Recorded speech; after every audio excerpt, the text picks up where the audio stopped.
사도행전 8장 26절로 40절까지를 제가 봉독을 합니다. 주의 사자가 빌립에게 말하여 이르되 일어나서 남쪽으로 향하여 예루살렘에서 가사로 내려가는 길까지 가라 하니 그 길은 광야라. 일어나 가서 보니 에디오피아 사람 곧 에디오피아 여왕 간다게의 모든 국고를 맡은 관리인이 내시가 예배하러 예루살렘에 왔다가 돌아가는데 수레를 타고 선지자 이사야의 글을 읽더라. 성령이 빌립더러 이르시되 이 수레로 가까이 나아가라 하시거늘 빌립이 달려가서 선지자 이사야의 글 읽는 것을 듣고 말하되 읽는 것을 깨닫느냐 대답하되 지도해 주는 사람이 없으니 어찌 깨달을 수 있느냐 하고 빌립을 청하여 수레에 올라 같이 앉으라 하니라. 읽는 성경 구절은 이것이니 일러스되 그가 도살자에게로 가는 양과 같이 끌려갔고 털 깎는 자 앞에 있는 어린 양이 조용함과 같이 그의 입을 열지 아니하였도다. 그가 굴욕을 당했을 때 공정한 재판도 받지 못하였으나 누가 그의 세대를 말하리요 그의 생명이 땅에서 빼앗김이로다 하였거늘 그 내시가 빌립에게 말하되 청컨대 내가 묻노니 선지자가 이 말한 것이 누구를 가리킴이냐 자기를 가리킴이냐 타인을 가리킴이냐. 빌립이 입을 열어 이 글에서 시작하여 예수를 가르쳐 복음을 전하니 길 가다가 물 있는 곳에 이르러 그 내시가 말하되 보라 물이 있으니 내가 세례를 받음에 무슨 거리낌이 있느냐. 이에 명하여 수레를 멈추고 빌립과 내시가 둘 다 물에 내려가 빌립이 세례를 베풀고 둘이 물에서 올라올새 주의 영이 빌립을 이끌어 간지라. 내시는 기쁘게 길을 가므로 그를 다시 보지 못하니라. 빌립은 아수도에 나타나 여러 성을 지나다니며 복음을 전하고 가이사랴에 이르니라. 아멘. 자, 오늘 이 빌립 집사와 에디오피아 내시가 만나는 장면인데요.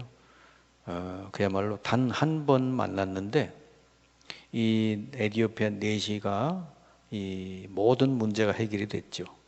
복음을 듣게 됐고 예수님을 영접하고 세례까지 받아서 돌아가게 됐는데 이 내시가 에디오피아의 중요한 장관, 그러니까 재무부 장관, 그 중책을 맡고 있는 사람이라 이 사람이 아주 갈급한 영혼인데 이 빌립을 하나님 보내서 만나게 하고 다른 얘기한 게 아니라 예수 그리스도를 정확하게 전하고 그 자리에서 믿고 세례까지 받았다 말이에요. 그래서 이 사실은 에디오피아의 복음이 언제부터 들어가게 됐느냐 바로 요 에디오피아 내시 요 재무부 장관 이 사람을 통해 에디오피아의 복음이 들어가게 됐다. 그 중요한 내용이 오늘 우리가 읽은 말씀입니다. 우리가 이 땅에 살면서 수많은 사람을 만나지 않습니까? 근데 이렇게 빌립과 이 내시는 단 한 번 만났는데 그야말로 어마어마한 역사를 이루게 됐죠. 내시가 단순히 구원받은 정도가 아니라 그 내시를 통해서 에디오피아에 복음이 증거되는 에디오피아가 복음화되는데 중요한 그 역사를 이루게 됐다고 말이죠. 자, 그래서요. 성경에 이렇게 보면은 이렇게 하나님이 가장 그 기뻐하시는 게 뭐냐? 물론 우리가 복음 전해서 영혼 구원하는 거지만 그 중에서도 더 하나님이 기뻐하시는 것은 저 이방 세계에 이 복음이 증거되도록 하는 거. 그게 하나님이 가장 기뻐하셔요. 그래서 예수님이 부활을 하신 뒤에 남긴 모든 말씀은 전부 한결같이 모든 민족에게, 만민에게, 땅끝까지 이르러서 복음이 증거되도록 하시겠다는 거지. 그래서 여러분이 이제 기도를 할 때 기도를 좀 이렇게 수준을 바꿔야 돼요. 자꾸 내 가정, 내 자녀, 내 사업 이렇게만 여러분이 기도한다면 그릇이 너무 작은 거예요. 이제서부터는 여러분이 기도하시되 그리고 여러분 자녀들이 기도하도록 도와주되 정말 나로 말미암아 내 자녀 후대를 통해서 이 세계에 한 나라를 살려야 되겠다. 이 세계가 지금 얼마나 많습니까? 270 몇 개 나라잖아요. 그러니까 그 나라에 복음이 들어가지 않은 나라도 있단 말이에요. 그러니까 그 나라 중에 적어도 내가 한 나라를 놓고 기도하고 또 그 나라가 복음화되도록 그 사람들을 돕고 또 제자로 세우고 그런 일을 해야 되겠다. 적어도 그런 마음을 품고 기도할 줄 알아야 이 주님의 말씀을 제대로 그 사람이 붙들은 사람이다. 그렇게 볼 수가 있어요. 지금은 하나님이 한국을 얼마나 이렇게 경제적으로 축복을 줘가지고 우리가 가지도 않았는데 이 다민족들이 우리나라에 와 있잖아요. 이거는 하나님의 중요한 계획이 있는 거예요. 와 있는 다민족들을 관심 갖고 기도하다가 또 열심히 여러분 주변에 도와주다가 그래서 이제 교회로 불러서 정말 이들을 복음 주고 또 제자로 삼아서 이들이 자기 나라에 돌아가서 정말 복음 전할 사람, 그 나라를 복음화할 수 있는 사람으로 이렇게 길러주는 거. 이게 가장 하나님 보시기에 중요한 일이다. 오늘 그 읽은 말씀, 우리 사도행전 8장 26절로 40절까지 바로 그 비밀이 들어있는 겁니다. 어떻게 하면 이 세계 다민족을 살릴 수 있을까? 그 사람을 불러다가 제자화시켜서 그 민족으로 다시 파송하는 거예요. 하나님이 우리나라를 이렇게 축복하신 이유가 바로 거기 있다고 말이죠. 우리 한국에 복음이 들어오게 된 것도요, 아주 한국이 아주 어두운 시절에 정말 너무너무 가난하고 힘든 그 시절에 저 미국이나 유럽 쪽에 이 선교사들이, 이 젊은 선교사들이 말이죠. 20대 아니면 20대? 아펜셀라만 해도 27세에 한국을 왔다니까요. 그 사람네들이 뜨거운 가슴을 가지고 한국이라는 나라를 아무도 세상에서 정말 이름도 없던 나라인데 이 나라를 가슴에 품고 기도하다가 한국에 선교사로 와서 이 땅에 복음이 들어오게 된 거예요. 아펜셀라 언더두가 똑같습니다. 우리는 그래서 어떤 면에서 보면 빚을 진 사람이에요. 먼저 믿은 나라에 의해서 우리나라에 복음이 들어오게 됐단 말이에요. 이제는 우리가 빚을 갚아야 되죠. 이 다민족을 위해서 우리가 기도하고 그들을 위해서 헌신하고 헌금하고 또 선교사도 보내기도 하고 또 그들을 불러서 복음을 줘서 제자가 되게 하는, 여러분이 이걸 꼭 기도하고 이제는 우리 한국은 적어도 세계를 살리는 민족이 돼야 됩니다. 여러분들의 기도도 그렇게 바뀌어야 돼요. 자, 그러면은 우리가 이 다민족을 살리기 위해서 우리가 알아야 될 게 뭐냐? 이 세계는 사실은 민족은 여러 민족이지만 사실 문제가 같은 문제라는 걸 아셔야 돼요. 창세기 3장에서도 시작된 그 문제예요. 온 세계가 다 같은 문제예요. 그러니까 하나님이 주신 답도 같은 거 하나예요. 이걸 사람들에게 알려줘야 된단 말이에요. 문화는 다 다르지만 문제, 이게 그들이 갖고 있는 문제는 똑같아요. 창세기 3장에 일어나는 문제, 6장에 일어나는 문제, 창세기 11장. 그 삶은 우리하고 많이 달라도 답은 똑같아요. 그들에게 전달할 것은 창세기 3장 15절 그리스도. 그리고 방주를 세워라. 말씀 운동 펴고. 사도행전 12장 13절에 뭐죠? 복음을 깨달은 제자를 세우는 거예요.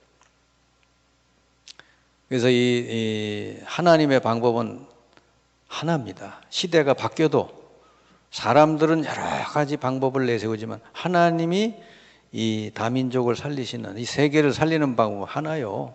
그게 뭐죠?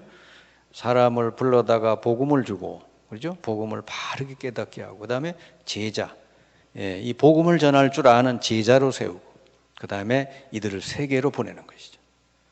그래서 우리 교회가 또 여러분이 정말 이걸 놓고 기도하고 이걸 위해서 준비하고 헌신하고 그래야 됩니다.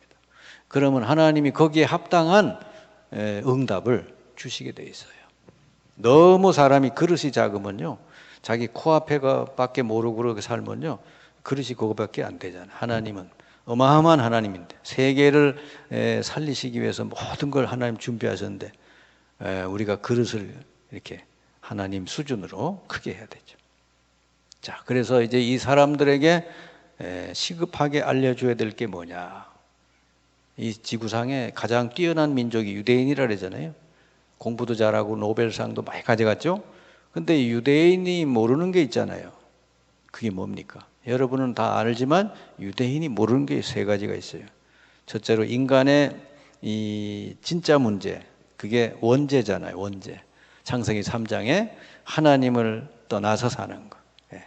인간이 하나님 떠나서 완전히 마귀의 손에 잡혀 사는 거. 이 문제를 유대인은 몰라요. 그리고 이걸 모르니까 그리스도도 몰라요. 그 유대인은 다 성경 보고 다 하는데 그리스도는 안 믿어요. 그러니까 그리스도 뭐 들어봤긴 했겠죠. 예수 그리스도. 근데 그리스도께서 무슨 일을 하셨는지는 모른단 말이죠. 이 원죄로 말미암아 일어난 문제, 이 사탄의 문제, 이 지옥의 문제, 이 재앙의 문제, 이거를 그리스도께서 해결하셨다는 걸 이들은 모르죠. 그리고 이 땅에 왜 이렇게 많은 재앙이 오는지 그 이유도 몰라요. 왜냐하면 원죄를 모르니까 그렇습니다. 그래서 유대인이 아무리 똑똑하고 그래도 이걸 모르니까 그들도 결국은 이 이제 재앙과 저주를 피할 길이 없다. 그리고 전 세계가 모르고 있는 게 있죠. 지금 전 세계가 모르고 이렇게 하는 게 뭐냐면 첫째로 우상이 얼마나 심각한 문제를 갖다 준다는지 이걸 몰라요. 그러니까 여러분 어디 세계 각국에 가보면요 전부 우상 딴지예요. 그러니까 제가 일본 같은 데 가보니까 완전히 뭐 그냥 우상판이요. 다 각 곳곳마다 뭐 세워놓고 이렇게. 그러니까 전부 그 여행 가는 사람이 전부 그런 데만 또 보내 이렇게. 이게 그렇게 세워놨을 때 얼마나 심각한 영적인 문제가 온다는 걸 모른단 말이죠. 그리고 이게 종교가 막 엄청나게 있어요. 대단하게.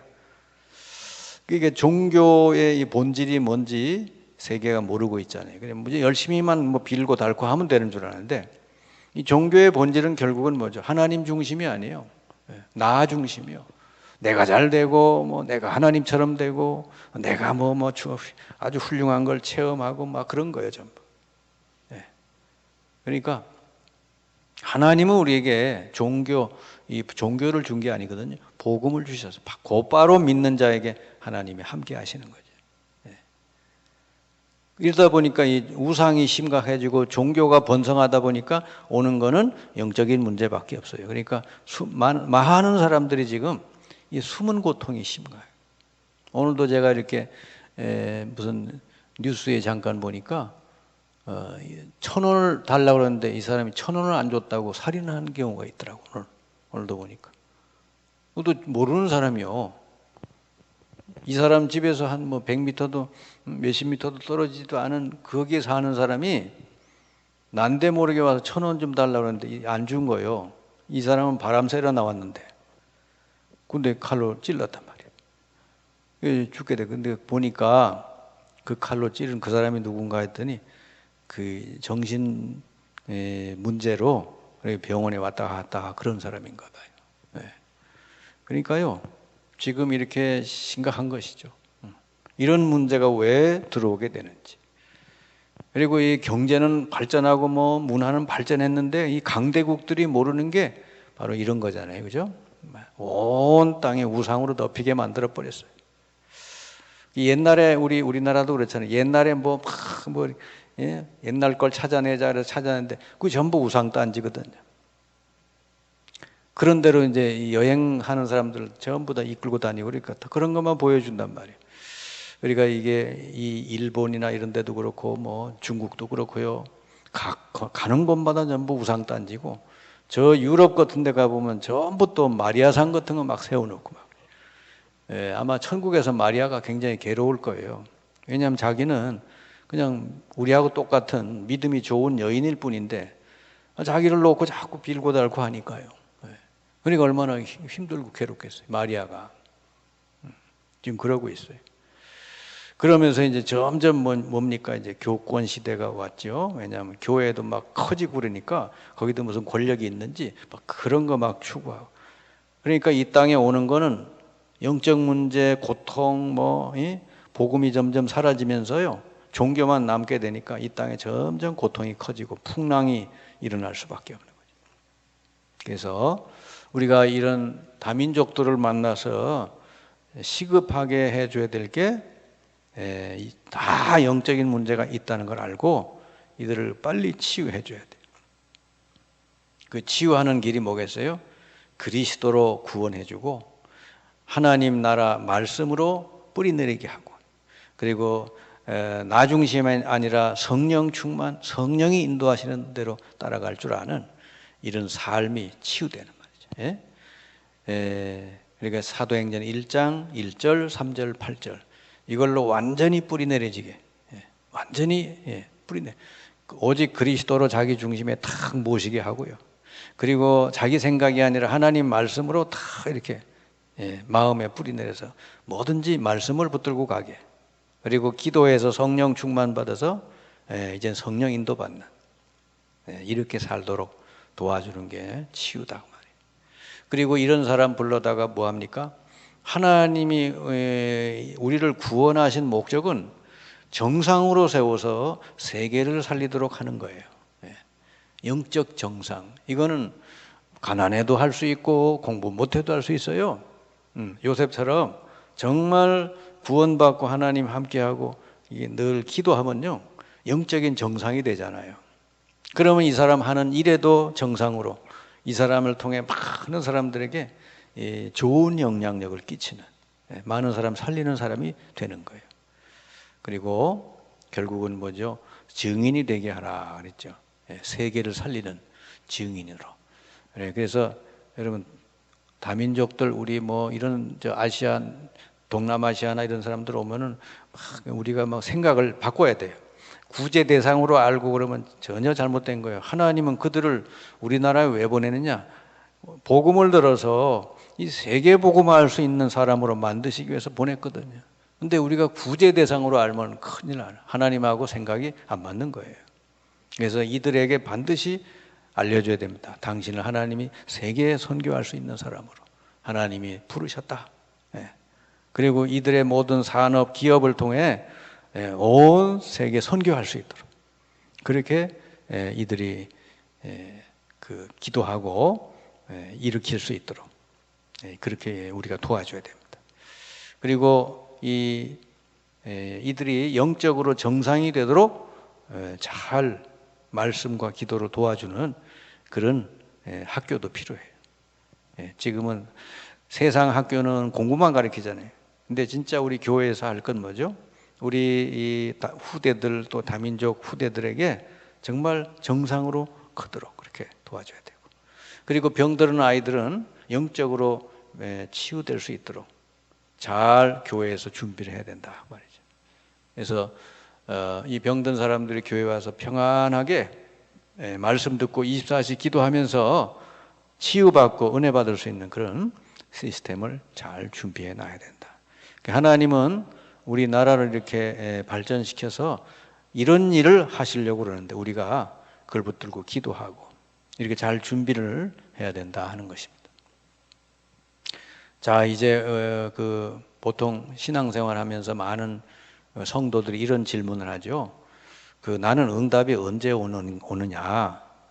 그렇게 하는 그 성도들이 있죠. 그리고 어떤 사람은 나는 왜 응답이 없습니까? 그런 사람이 있죠. 걱정할 필요가 없어요. 만약에 그렇게 친다면 노예로 팔려간 요셉은 망한 거잖아요. 그죠? 응답이 없으니까. 근데 절대로 안 망했죠. 감옥까지 갔는데 그게 망한 게 아니었어요. 중요한 건 뭐죠? 요셉은 언약을 붙들고 있었다. 그러면 반드시 하나님은 요셉에게 주신 언약을 그대로 다 이루시잖아요. 그래서 중요한 건 뭡니까? 내게 응답이 언제 오느냐? 왜 나는 응답이 없느냐? 그런 거는 질문할 필요가 없어요. 내가 확실한 언약을 붙들고 사느냐? 그게 중요한 겁니다. 그럼 반드시 하나님의 시간표에 응답이 언약대로 오게 돼 있다는 거지. 그래서 여러분이 이렇게 예배 시간에 말씀을 들을 때, 주일날 예배 말씀을 들을 때 항상 여러분 언약을 제대로 붙들면 돼요. 언약을, 하나님의 언약의 말씀을 탁 붙들고 나가서 기도하면 됩니다. 그래서 그럼 반드시 하나님이 그 주신 언약 그대로 이루어지게 된다 하는 것이죠. 그래서 오늘은 다민족을 살리는 길, 하나님은 우리를 통해서 이 한국 사람들을 통해서 다민족을 살리기를 원해요. 그래서 많은 다민족을 우리 한국에 보냈거든요. 이 일을 여러분이 기도하면서 교회가 잘 준비하면 하나님은 거기에 대한 응답을 반드시 허락할 줄 믿습니다.